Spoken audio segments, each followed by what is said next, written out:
Good morning दोस्तों, स्वागत है आप सभी का आपके अपने ही चैनल खबरी बाजार में। तो दोस्तों, सेबी का एक नया डिफ़ॉल्ट रूल आया है, तो चलिए इसको जानते हैं। आजकल SEBI security and exchange board of India ने एक नया रूल इम्प्लीमेंट किया है जो कंपनीज के फाइनेंशियल कमिटमेंट को लेकर काफ़ी स्ट्रिक्ट है।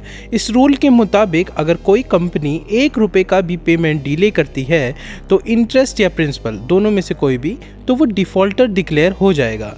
ये डिले चाहे टेक्निकल हो या ऑपरेशनल, इसका इम्पैक्ट उनकी क्रेडिट रेटिंग पर ज़रूर होता है। इन्वेस्टर के लिए इस रूल का समझना ज़रूरी है क्योंकि ये मार्केट वॉलेटिलिटी बढ़ा सकता है और आपके इन्वेस्टमेंट को डायरेक्टली इम्पैक्ट कर सकता है। आइए चलिए देखते हैं रूल को डिटेल में। सेबी के नवंबर 18 सर्कुलर के अकॉर्डिंग अगर कोई कंपनी एक इन्वेस्टर को पेमेंट डिले करती है इवन टेक्निकल रीजन की वजह से, क्रेडिट रेटिंग एजेंसीज उस कंपनी को डिफॉल्ट कैटेगरी में डाल देती है। एग्जाम्पल के लिए मान लीजिए एक कंपनी के पास सफिशिएंट फंड है लेकिन उनके बैंक की प्रोसेसिंग डिले के वजह से पेमेंट एक दिन लेट हो गया। इस केस में भी कंपनी को डाउनग्रेड फेस करना पड़ेगा। ये रूल ट्रांसपेरेंसी और अकाउंटेबिलिटी को इंश्योर करने के लिए बनाया गया है, लेकिन इसका मतलब है कि टॉप रेटेड कंपनीज भी टेम्परेरी डी कैटेगरी आ सकती है। तो दोस्तों, एक हम रियल लाइफ एग्जांपल लेते हैं एक्सिस फाइनेंस का। एक रिसेंट केस में एक्सिस फाइनेंस जो एक्सिस बैंक की सब्सिडरी है, एक दिन के डिले की वजह से डी रेटिंग पर आ गई। कंपनी ने अपने बैंकर को दिसंबर 30 को पेमेंट प्रोसेस करने के लिए बोला था, लेकिन बैंक ने ट्रांजैक्शन दिसंबर 31 को एग्जीक्यूट किया। ये डिले सिर्फ टेक्निकल था लेकिन इसका इम्पैक्ट काफी सीवियर था। कंपनी की रेटिंग AAA स्टेबल तभी रिस्टोर हुई जब उन्होंने रीजंस एक्सप्लेन किए और आगे ऐसे केसेस ना हो इसके लिए मेजर्स इंप्लीमेंट किए। ये केस क्लियरली दिखाता है कि ऑपरेशनल लैप्सेस भी मार्केट में वॉलेटिलिटी क्रिएट कर सकते हैं, चाहे फाइनेंशियल हेल्थ पर इसका कोई असर ना हो। इन्वेस्टर के लिए इसका क्या इंपॉर्टेंस है, चलिए अब इसको समझते हैं। क्रेडिट रेटिंग इन्वेस्टर के लिए एक मेजर फैक्टर होता है कंपनी की रिलायबिलिटी और स्टेबिलिटी को समझने के लिए। अगर एक कंपनी डिफॉल्ट कैटेगरी में आ जाए इवन टेम्परेरी, तो ये इन्वेस्टर कॉन्फिडेंस को शेक कर सकता है और स्टॉक प्राइसेस को गिरने में मजबूर भी कर सकता है। इस रूल के बाद इन्वेस्टर को एक्चुअल फाइनेंशियल रिस्क और टेक्निकल डिफॉल्ट्स के बीच का डिफरेंस समझना जरूरी हो गया है। ये काम पहले के मुकाबले थोड़ा मुश्किल हो गया है लेकिन नेसेसरी भी था। टेक्निकल डिफ़ॉल्ट्स जो इनकरेक्ट बैंक डिटेल्स या डोरमेंट अकाउंट्स की वजह से होते हैं अब कॉमन होते जा रहे हैं। ऐसे कुछ फैक्टर जो इस प्रॉब्लम को बढ़ा रहे हैं वो है dormant bank accounts, frozen accounts, incorrect bank details. तो चलिए इनको भी और थोड़ा सा एक्सप्लोर करते हैं, थोड़ा सा समझते हैं। डोरमेंट बैंक अकाउंट्स, अगर इन्वेस्टर का अकाउंट इनएक्टिव है तो पेमेंट प्रोसेस नहीं हो पाएगा।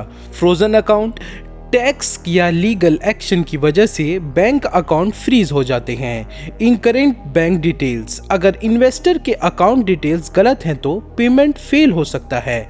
ऐसे केसेस में कंपनीज को टेम्परेरी डिफॉल्ट रेटिंग फेस करनी पड़ती है चाहे उन्होंने कोई गलती ना की हो। सेबी का ये स्ट्रिक्ट रूल फाइनेंशियल इकोसिस्टम में अकाउंटेबिलिटी और ट्रांसपेरेंसी बढ़ाने के लिए है। ये रेगुलेशंस कंपनी को मोटिवेट करता है कि वो फ्लॉलेस कंप्लायंस मेंटेन करें, लेकिन यह भी सच है कि ये रूल कंपनीज के लिए एक एडिशनल बर्डन क्रिएट करता है, स्पेशली जब डिले एक्सटर्नल फैक्टर्स की वजह से हो। इंडस्ट्री का रिएक्शन, अब इसमें पूरा हमारा इंडस्ट्री का रिएक्शन क्या हो सकता है। फाइनेंशियल इंडस्ट्री का रिएक्शन इस रूल को लेकर मिक्स्ड है। कुछ लोग इस रूल की तारीफ करते हैं क्योंकि ये स्ट्रिक्टर कॉम्प्लायंस प्रमोट करता है, लेकिन कुछ लोग इसके कॉन्सिक्वेंसेस पर फोकस करते हैं। एक पॉसिबल सोल्यूशन एस्क्रो अकाउंट्स का यूज हो सकता है। कंपनीज एक सेपरेट एस्क्रो अकाउंट मेंटेन कर सकती है जिसमें फंड्स रखे जाएं और टेक्निकल रीजन की वजह से प्रोसेस नहीं हो पाते हों। ये इंश्योर्स करेंगे कि फंड्स हमेशा अवेलेबल हो और इशू सॉल्व होते ही डिसबर्स हो सके। लेकिन ऐसे मैकेनिज्म इम्प्लीमेंट करना ईजी नहीं होगा। इन्वेस्टर्स अकाउंट्स के एक्टिविटी स्टेटस को वेरीफाई करना एक एडमिनिस्ट्रेटिव टास्क है। एक्सपर्ट्स ये सजेस्ट करते हैं कि पेमेंट ड्यू डेट के एक हफ्ते पहले हर इन्वेस्टर अकाउंट में ₹1 क्रेडिट किया जाए ताकि डोरमेंट या फ्रोजन अकाउंट आइडेंटिफाई हो सके। अब इन्वेस्टर को इस चीज़ों में क्या क्या ध्यान देना चाहिए, कंटेक्स्ट समझना जरूरी है। हर डाउनग्रेड फाइनेंशियल इनस्टेबिलिटी का सिग्नल नहीं देता। कभी कभी temporary D rating operational lapses की वजह से होती है। कंपनी प्रैक्टिसेस पर नज़र रखें। जो कंपनीज प्रोएक्टिवली मेजर्स अडॉप्ट करती है, टेक्निकल डिफॉल्ट्स को अवॉइड करने के लिए उन पर ज़्यादा भरोसा किया जा सकता है। हमेशा अपडेटेड रहें। सेबी रेगुलेशंस और उनके इम्पैक्ट के बारे में अपडेटेड रहें। ये अवेयरनेस आपको बेटर डिसीजन लेने में मदद करेगी। वॉलेटिलिटी के लिए प्रिपेयर रहे। ऐसे रूल्स स्टॉक प्राइसेस में टेम्पररी फ्लक्चुएशन ला सकते हैं। ये हमेशा कंपनी या फाइनेंशियल हेल्थ को रिफ्लेक्ट नहीं करते।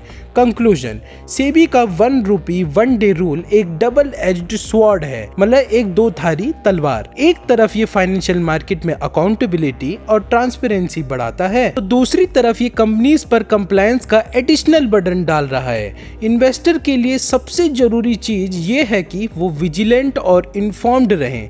टेक्निकल डिफॉल्ट्स और उनके इम्प्लीकेशंस को समझना आज के मार्केट डायनेमिक्स के लिए बहुत क्रूशियल है।